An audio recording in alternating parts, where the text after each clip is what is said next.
From Washington to Moscow, from New York to Paris, from Rome to Jerusalem, around the world, the prophecies of the Bible are being fulfilled. J.R. Church, author and lecturer, is standing by with today's analysis of Bible prophecy. History has reached an impasse. The world is soon to see the return of Jesus Christ. And now, here is J.R. Church with today's Prophecy in the News. The Ark of the Covenant is the most precious artifact in Jewish history. It disappeared from the pages of the Bible, however, during the days of Jeremiah, sometime before the Babylonian army invaded Jerusalem. As important as it was to Jewish worship, it surely has been preserved somewhere. The question is, where? Is it buried under Mount Moriah, or is it on the Mount of Olives? Did Jeremiah hide it in a cave on Mount Nebo? Does the Catholic Church have it hidden away in the archives of Rome? Is the Ark of the Covenant in Ethiopia, as some claim, or is it in heaven? On today's program, we want to ponder these possibilities and study its place in prophecy. The Ark of the Covenant was built by Moses at the command of God to house the tables of stone, the 10 Commandments written by the finger of God. Made of acacia wood overlaid with gold, the ark was 44 inches long, 26 inches wide, and 26 inches high. The top contained a crown of gold where rested the mercy seat. That mercy seat served as the throne of God. The Shekinah glory dwelt there.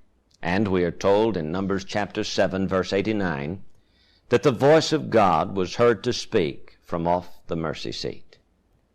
The ark was not only the symbol of divine presence, but God actually dwelt there. To desecrate the ark, even by touching it, meant instant death. God gave special instructions to Moses concerning the moving of the ark. It was to be carried on the shoulders of 4 Levite priests by use of the staves or poles. They were never to touch the ark, only the poles. It was never to be carried on a cart. The Ark of the Covenant went before the children of Israel when they crossed the Jordan River. The Levite priests took the ark down to the brink of the river. When their feet touched the waters began to part. That same miracle that occurred at the Red Sea took place again at the Jordan.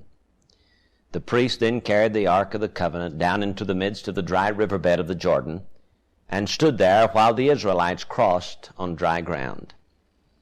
The ark also went before them in battle to ensure victory. When Joshua and the children of Israel marched around the walls of Jericho, the Ark of the Covenant went before them in solemn display. In 1 Samuel chapter 4, there is an account of the Ark of the Covenant being captured by the Philistines. Eli was the high priest at the time, and his 2 wicked sons, Hophni and Phinehas, took the Ark of the Covenant from the tabernacle at Shiloh into battle. It was thought that the Ark of the Covenant going before the soldiers into battle would ensure victory, but such was not the case. Hophni and Phinehas were killed. The Israeli army was defeated and the ark was captured. When news of the ark of the incident reached Eli at Shiloh, the aged high priest fell backward and broke his neck. The whole country was thrown into a panic. When the wife of Phinehas heard that her husband was dead and that the ark of God was taken, she became deathly ill. She gave premature birth to a son and died in the process. The women tried to comfort her by assuring her that she had a son. The scriptures tell us that she named the child Ichabod, saying, "The glory is departed from Israel, because the ark of God is taken." The Philistines took the Ark of the Covenant to Ashdod, and they put it in the temple of their idol god, Dagon. The next morning, when the men of Ashdod came into their temple, they found that Dagon, their fish god, had fallen upon his face before the ark. They set the statue in its place again and went about their daily worship. The next morning, however, Dagon had fallen again, face downward, before the ark. This time his head and his hands were broken off. An epidemic of hemorrhage began to spread throughout the city. realizing that the ark was bringing the plague of God upon them, they sent it to Gath and then to Ekron. But the plagues continued. Finally, the Philistines sent it back to Israel. The judgment of God had preserved the ark. When the ark returned on a cart pulled by 2 milk cows, the Israelite men became curious. They removed the mercy seat and looked into the ark. That piece of folly cost the lives of some 50,000 men. The men of Kirjath Jearim then came to Bethshemesh, took the ark to the house of Abinadab in Gibeah, and made Eleazar his son keeper of the ark. Many years later, David became king, and plans were made then to bring it back to Jerusalem. David had the ark taken from the house of Abinadab and placed on a new cart. Uzzah and Ahio, the sons of Abinadab, were commissioned to carry the ark and to drive the cart pulled by the oxen. When the oxen shook the cart, Uzzah put forth his hands to steady the ark, and the anger of the Lord was kindled against Uzzah for doing this, and he died. David then became afraid of the Lord, and he had the ark placed in the house of Obed-Edom. The ark was to remain there for many years, until David finally mustered up the courage to bring the ark to Jerusalem. David set up the tabernacle on Mount Zion and placed the ark in the Holy of Holies. He began to gather wood and materials for the building of a temple on Mount Moriah. The Lord, however, would not allow David to build a temple because he was a man of war. God wanted his temple to be built by a man of peace. Solomon, the son of David, was commissioned to build the temple. David gathered the materials for the temple, and Solomon spent 7 years in building it. It was a magnificent structure, acclaimed as one of the 7 wonders of the ancient world. The day for the dedication of Solomon's temple finally came. It was indeed an historic day for Israel. When the Ark of the Covenant was taken into the temple and placed in the Holy of Holies, the Shekinah glory came down and covered the entire mountain. The Scripture put it this way: "The cloud filled the house of the Lord so that the priest could not stand to minister because of the cloud. For the glory of the Lord filled the house of the Lord." The history of the ark can be followed somewhat accurately for the next 400 years, from the days of Solomon to the days of King Josiah in 610 B.C. According to 2 Chronicles chapter 35, Josiah kept the Passover, and the ark was said to be in the house which Solomon built. From that point in history, the ark fades into obscurity. The question is, why? What happened to the ark? Since the ark represented the presence of God and God among his people, why does not the Bible follow carefully its continued history? In 606 B.C., the Babylonians came and destroyed Jerusalem and carried certain of the people away into exile. During the course of 3 invasions in 606, again in 597, and then in 586 B.C., the Temple of Solomon was destroyed, and many articles of the temple were carried away to Babylon. The Ark of the Covenant, however, was not listed among those articles. Some believe that it could have been taken into Babylon. However, as important as the ark was, it surely would have been listed among the other articles if it had been taken captive. Something happened to the Ark of the Covenant between 610 B.C., when Josiah kept the Passover, and 606 B.C., when the Babylonian soldiers marched into Jerusalem. The big question is, what happened? Where is the Ark of the Covenant? There are a number of theories concerning the whereabouts of the Ark of the Covenant. Some believe it is buried on Mount Moriah.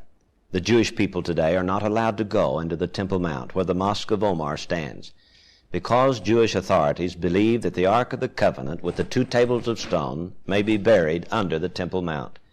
The Jew does not want to walk over the 10 Commandments, thus desecrating them. Therefore, they are not allowed to enter into the holy ground of Mount Moriah. They can come to the western wall and pray, but can go no further.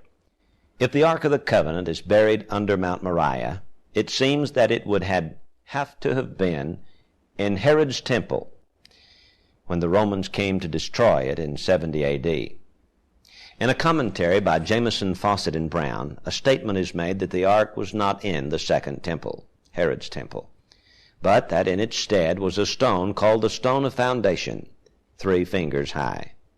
Again, in a commentary by Edersheim, the statement is made that a heavy double veil concealed the entrance to the most holy place, which in the second temple was empty, nothing being there but the piece of rock called the foundation stone. Archaeologists do believe, however, that the Temple of Herod still lies in ruins 40 feet underground, just west of where the Mosque of Omar stands today. I had the privilege of visiting the temple site in Jerusalem in August of 1974. I met Mr. Zvi Hoffman, an Orthodox Jew, and Deputy Minister of Religious Affairs in Israel. Mr. Hoffman heads up the excavations along the Western Wall. He was kind enough to take me on a tour of those excavations. As we stood at the bedrock of the mountain, facing the foundation stones of the temple, where the Holy of Holies once stood, I began to question Mr. Hoffman on the whereabouts of the Ark of the Covenant. He told me that he believed Herod's temple lay in ruins on the other side of the wall, a few feet from where we were standing. I asked him if he thought the Ark of the Covenant lay in those ruins, or if perhaps the Ark of the Covenant was stored away in some secret room close to where we were standing on Mount Moriah. He said that he did not believe the Ark of the Covenant was buried on Mount Moriah. This Jewish archaeologist then began to relate to me the historical record of Jeremiah. He said that Jeremiah took the Ark of the Covenant out to the Mount of Olives, disappeared over the horizon at night, and was not seen again until dawn, when he came back from the Mount of Olives empty-handed. Therefore, concluded Mr. Hoffman, the ark must be buried on the Mount of Olives. Jewish history states that Jeremiah took the ark to preserve it from the army of Babylon. Being an archaeologist, Mr. Hoffman longed for the day when someone would find the Ark of the Covenant and return it to its rightful place in Jewish worship. He also expressed the conviction that Jewish archaeologists one day would find the Ark of the Covenant buried in a cave on the Mount of Olives. Some believe that the Ark of the Covenant is in heaven. The book of the Revelation records that possibility. In Revelation chapter 11, verse 19, the Bible says, "And there was seen in his temple the ark of his testament, and there were lightnings and voices and thunderings, and an earthquake and great hail." Was this the ark of Sinai, or was this the heavenly ark from which the earthly ark was patterned? Could God have translated the ark from Solomon's temple into heaven in 606 B.C., before the Babylonian army came? It's possible. Some believe that the ark of Revelation 11 is the same ark of Sinai, but that it will be translated into heaven during the days of the tribulation period. If so, the ark would be discovered and returned to Jerusalem for use in the tribulation temple. When the Antichrist commits the abomination of desolation, he will execute the 2 witnesses, take over the government of Israel, and set up his throne in the Holy of Holies in place of the ark. The 2 witnesses will be resurrected after 3½ days, according to Revelation chapter 11, verses 11 and 12, and will ascend into heaven. Perhaps the Ark of the Covenant will also be translated at that time. Speculation on the whereabouts of the Ark of the Covenant has come in recent years from the archives of Ethiopia. Ethiopian history concurs with the biblical account that the Queen of Sheba visited Jerusalem in the days of Solomon. That account is given in 1 Kings chapter 10 and 2 Chronicles chapter 9. Jesus considered the visit significant enough to mention it in the Gospel of Matthew. "The queen of the south shall rise up in the judgment with this generation, and shall condemn it. For she came from the uttermost parts of the earth to hear the wisdom of Solomon, and behold, a greater than Solomon is here." Ethiopian history, however, records a great deal more detail than the biblical account. According to the Ethiopian account, the Queen of Sheba visited Solomon because she had a foot disorder. She went to receive healing. While she was there, She fell in love with her physician. She returned to Ethiopia bearing a child by Solomon. When the child was born, he was named Menelik, the first of the dynasty. The late Emperor Haile Selassie, king of Ethiopia, was said to be a descendant of that dynasty. When Menelik became a young man, he went to Jerusalem to visit his father, Solomon. He received his education there. At the age of 19, he prepared to return to Ethiopia. Solomon, according to Ethiopian history, was proud of his son and wanted to send something back with him as a remembrance. He had an exact duplicate of the Ark of the Covenant made, intending to give it to Menelik. Menelik received it with kindness and continued his preparations to return to Ethiopia. The night before he left Jerusalem, a farewell party was given in his honor. According to the historical record of Ethiopia, Menelik served wine to the priests, got them all drunk, sneaked into the Holy of Holies, and substituted the replica for the original. When Menelik returned to Ethiopia, he took the real Ark of the Covenant with him. This bizarre story is somewhat difficult to believe. However, there is an ark in Ethiopia. The Saturday Evening Post of September 21st, 1939, contained an article by Gordon McCrae entitled King of Kings. In the article, Mr. McCrae reported a conversation he had with Haile Selassie, in which the emperor claimed the account was true. Is the Ark of the Covenant in Ethiopia? Mr. Arthur A. Bloomfield, author of the book Where is the Ark of the Covenant, believes that it is.